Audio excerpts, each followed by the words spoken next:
Assalamu alaikum students. Today the topic of our discussion is factors regulating venous return. So first of all, there is a definition of venous return. As there is a definition of cardiac output, likewise there is a definition of venous return as it is opposite to cardiac output. The volume of blood that enter each atrium per minute from the veins. As the cardiac output is the amount of blood or the volume of the blood that is ejected by the left ventricle each minute per minute. So it is opposite to the cardiac output. The volume of blood that entering each atrium, either that is right or that is left, per minute from the veins. Okay, after the definition of venous return, there are factors that can increase this venous return and thereby increase the right atrial pressure. So we will discuss firstly the right atrial pressure. What is right atrial pressure and how it is correlated with the venous return? This is also called central venous pressure. Blood from all the systemic veins flows into the right atrium of the heart. Therefore, the pressure in the right atrium is called the central venous pressure. So the whole blood of the body comes back into the right atrium. That's why it is called central venous pressure. All the veins drain their blood into the right atrium. So right atrial pressure is regulated by a balance between the ability of the heart to pump blood out of the right atrium and ventricles into the lungs. So firstly, the right atrial pressure is regulated by the ability of heart to pump blood out of right atrium and ventricle into the lungs. So the higher the rate of blood flows into the lungs, the lower will be the pressure in the right atrium, because from right atrium blood goes into the lungs. So if more blood goes into the lungs, the pressure in the right atrium will drop. The tendency for blood to flow from the peripheral veins into the right atrium. The other factor is the peripheral veins, the blood from the peripheral veins. If more blood comes from the peripheral veins, there will be more right atrial pressure. Any effect that causes rapid inflow of blood into the right atrium from peripheral veins elevates the right atrial pressure. The same thing I have discussed. Okay. The factor which increases the flow of peripheral veins, which increases the blood flow of peripheral veins, increases the right atrial pressure, because more blood comes from veins into the right atrium. Some of the factors that can increase this venous return and thereby increase the right atrial pressure are: increased blood volume. More the blood volume, more blood reaches the right atrium and more the right atrial pressure will be. Increase large vessel tone throughout the body with the resultant increased peripheral venous pressure. So when there is increased tone of the vessels, there is increased contraction in the vessels, more blood flows towards heart from the veins. Dilation of the arterioles.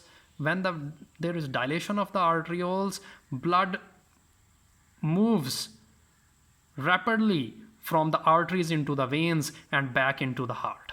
So this also increases the venous return and also the right atrial pressure. If the right heart is pumping strongly, the right atrial pressure decreases. Conversely, weakness of the heart elevates the right atrial pressure. These are few facts, and the normal right atrial pressure is about 0. So 0 millimeter of mercury. So when the heart weaks, right atrial pressure is more. When heart is strong, the right atrial pressure decreases, and it can increase to 20 to 30 millimeter of mercury under very abnormal conditions such as serious heart failure and after massive transfusion of blood. The lower limit of right atrial pressure is usually about -3 to -5 millimeter of mercury. That will occur in hemorrhage.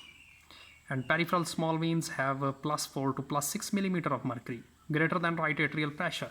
So the pressure in the veins are is +4 to +6, while in the right atrial pressure is 0. So the pressure, so the blood moves from high pressure to low pressure, from legs to right atrium. Because in legs there is positive pressure, in right atrium the pressure is 0. So the blood moves from high pressure to low pressure, from legs to right atrium. That is against the gravity, because the effect of gravity is downward and this flow is from legs to heart is upward. Factor influencing venous return: firstly, muscle contraction. Rhythmical contraction of limb muscles as occur during normal locomotor activity, walking, running, swimming, promotes venous return by the muscle pump mechanism. These muscles apply an external force on the veins, and thus apply a pressure from external pressure on the veins. The veins contract and allow the blood moves towards heart. You can see here muscles. When the muscles, this is a muscle, this is also a muscle. When the muscle contracts, it allows the blood moves upward to the heart. This is to the heart, and the valve opens. Valve opens and the blood moves towards the heart. This valve prevents the backflow of blood, and the direction of this backflow is from heart towards legs, back to the gravity. So blood should move from legs to heart, not from heart to legs.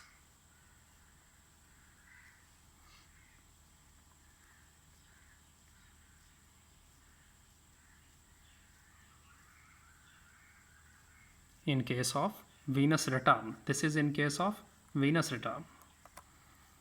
Sympathetic activation of veins also increase the contraction of veins, decrease venous compliance, increase pulse pressure, increase central venous pressure, increases venous return. So these are also the factors which increase venous return. You have studied all these factors. Effect of intra-abdominal pressure on venous pressure of the legs. The pressure in abdominal cavity of a person normally averages about +6 millimeter of mercury, and it can rise to +15 to +30 as a result of pregnancy, large tumor, or excessive fluid called ascites in the abdominal cavity. So normal is +6. When the intra-abdominal pressure does rise, the pressure in the veins of the legs must rise above the abdominal pressure, because before the abdominal veins will open and allow the blood to flow from legs to the heart. So if the blood should move from legs to abdomen and then to heart, so there is more pressure in the legs and less pressure in the abdomen. That's why the blood moves from high pressure to low pressure. But if the abdominal pressure is increased, then the blood cannot move from legs to heart, because there should be pressure gradient from legs to abdomen and then to heart. Thus, if the intra-abdominal pressure is +20 millimeter of mercury, the lowest possible pressure in the femoral veins is also +20. So this is the minimum scenario.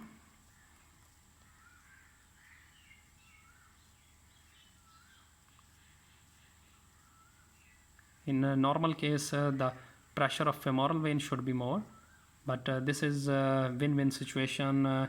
In this case, there is a slight movement of blood from the legs into the abdomen. Okay.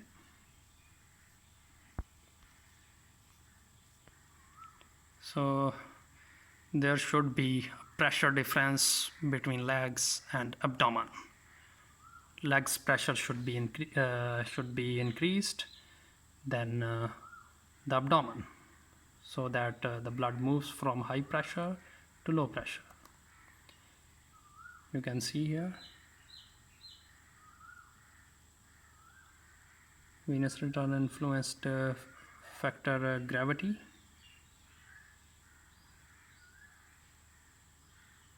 The effect of gravity is more on the foot side, and as you move away from the foot towards heart, the effect become less.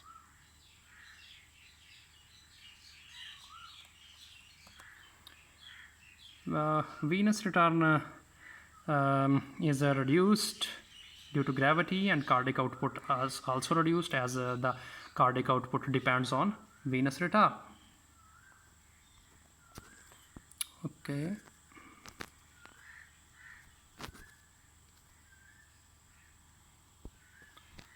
Okay. The effective circulating volume decreases because the cardiac output decreases. And why cardiac output decreases? Because the venous return is decreased. Why venous return is decreased? Due to the effect of gravity, because the gravity direction is downward and venous return direction is upward towards heart. So when the volume is decreased, the pressure is decreased.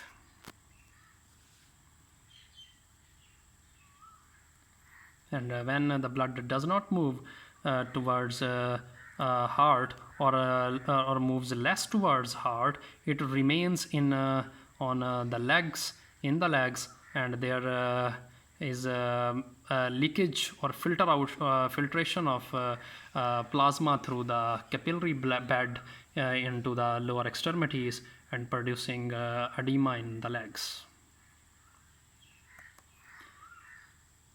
Venous return influence factor, there is effect of respiratory activity on venous return. So the pressure within the chest cavity averages 5 millimeter of mercury less than the atmospheric pressure. This pressure difference squeezes blood from the lower veins to the chest veins. So when we inspire, we develop a negative pressure in the chest, and this negative pressure sucks blood from the legs into the heart. This is called respiratory pump. So you can see here these arrows, movement from leg towards heart due to respiratory pump. Effect of cardiac suction, also same like respiratory pump. So when the heart contracts, it develops, when the heart contracts and relax, it develops negative pressure inside the heart, and this negative pressure also sucks blood from the legs. So this is the effect of cardiac suction on venous return. The more negative the cardiac suction, the more the venous return is. And the other effects are Valsalva maneuver, and during late pregnancy, when during pregnancy there is more intra-abdominal pressure. So due to increased intra-abdominal pressure, the movement of blood from legs to abdomen cannot occur. It occurs less. So when it occurs less, the blood remains in the legs, and it causes edema of the legs in case of pregnancy. And in case of Valsalva maneuver, during the Valsalva maneuver, when you perform the Valsalva maneuver, your uh, the during the Valsalva maneuver, you perform in your eardrum moves inward, which causes a pressure, which causes negative pressure, and it attracts the blood towards heart. During Valsalva maneuver, eardrum moves inward. And the effect of venous valves, these prevent the backflow of blood towards veins and work against the gravity. Okay.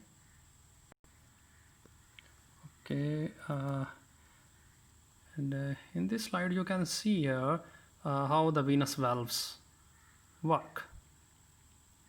They allow the blood moves to from legs to abdomen and then to heart and prevent backflow.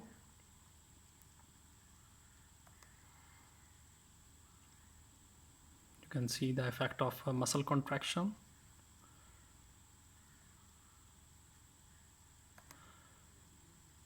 So venous valve incompetence. What is venous valve incompetence? The venous valve incompetence causes varicose veins. Venous valves, when the valves become incompetent, they cannot work. These veins prevent the backflow of blood. And why these veins become incompetent? Because of overstretching of veins by excess venous pressure lasting weeks or months. When the veins are overstretched, the flaps of valves move apart from each other, and they cannot perform their function. They cannot overlap each other. So this condition is characterized by large bulbous protrusions of the veins beneath the skin of the entire legs, particularly the lower leg. Causes are pregnancy. Okay, and causes include other than pregnancy is when one stands most of the time. You have seen the wardens standing on the roads and controlling the traffic and stand for a long time. They may develop varicose veins because of overstretching of the veins and due to incompetent valves, and which results in the pooling of blood in the legs and causes leakage of fluid. This ultimately causes edema of the legs and bulbous protrusion of veins. The veins of the legs becomes prominent beneath the skin. So this is the whole story, and in this you have studied how the right atrial pressure is correlated with the venous return, and the factors which include sympathetic nervous system, respiratory pump, cardiac suction, and then gravity, valves, muscular contraction, Valsalva maneuver, pregnancy, how these factors affect venous return. So this is the main summary.